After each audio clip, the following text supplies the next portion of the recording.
and today's topic is the veils of God. For this Melchizedek, say the first veil.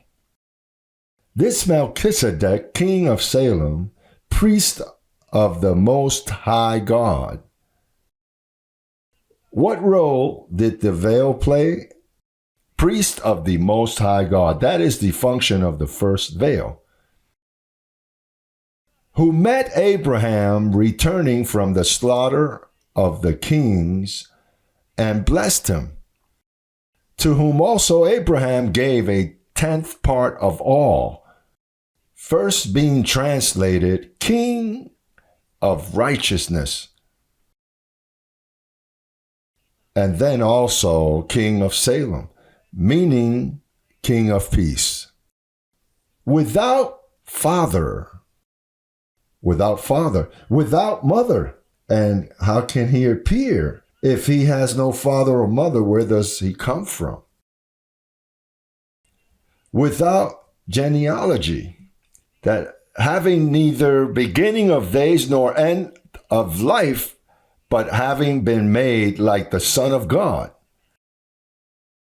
Similar, because the Son of God is another veil.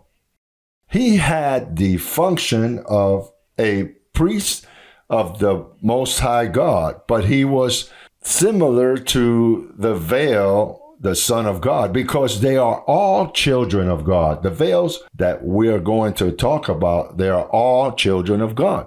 That is the title that God uses when he gets into a body. When he gets into a body, he calls that Son. It's God, but it is called Son. It says, now consider how great this man was. Great. That veil was a great veil. That even Abraham, it says, the patriarch gave the 10th of his spoiled. So the first veil that God used to come to the earth in a body was called Melchizedek. That is the first veil of God.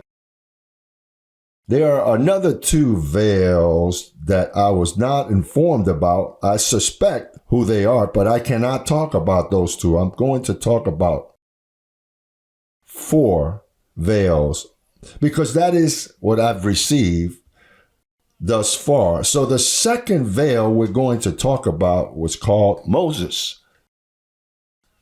Let's take a look at the second letter to the Corinthians chapter 3 in verse 7.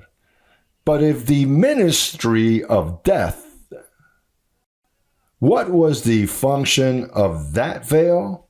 To present the ministry of death. So if the ministry of death written and engraved on stones was glorious, so that the children of Israel could not look steadily at the face of Moses because of the glory of his face, which was being brought to an end. So therefore God, when he added that covenant because of the knowledge of evil, he said, I myself want to be there. That is why his body was never found. When he died, they looked for his body and it was never found. He himself disappeared it. I don't know if he took one of those rockets or a chariot of fire and disappeared. They didn't find his body. Until this day, they have not found it. Say the second veil was called Moses. The third veil, it's found in Hebrews chapter 10, verse 19 and 20. Therefore, brethren, having complete freedom to enter the holiest by the blood of Jesus, by the new and living way, that he opened for us through the veil, that is his flesh, through his flesh. So the function of this veil had to shed blood, open a new path, and bring us to a new covenant. So the third veil of God was called Jesus of Nazareth. Say, Jesus of Nazareth.